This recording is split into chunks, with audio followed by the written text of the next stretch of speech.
Hi అండి, అందరికీ నమస్తే. Welcome back to mini blog. ఇవాళ శ్రావణ మాసంలో కొన్ని విషయాలు మాట్లాడుకుందాము. సో శ్రావణ మాసంలో కుదిరినప్పుడల్లా కుదిరితే ఎంత భక్తి శ్రద్ధలతో ఉంటే అంత పాజిటివ్ ఎనర్జీ వస్తుందని నేను డెఫినెట్గా చెప్పగలను. ఎందుకనంటే నేను ప్రాబ్లమ్స్ని ఫేస్ చేసి అండ్ నేను ఎంత భక్తి శ్రద్ధలతో ఉంటే నాకు ఎలాంటి రిజల్ట్ వచ్చిందో నాకు మాత్రమే తెలుసు అన్నమాట. సో అందుకని నేను ఇంకెవరికైనా చెప్పగలను, ఆ ఎక్స్పీరియన్స్తోనే చెప్తాను.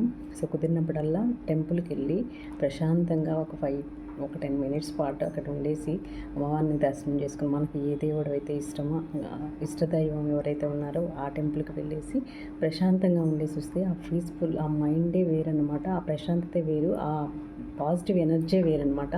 సో కుదిరితే ఇలా చేయండి. సో వీడియో నచ్చితే లైక్ చేయండి. ఓకే, చూస్తూనే ఉండండి. Thanks for watching.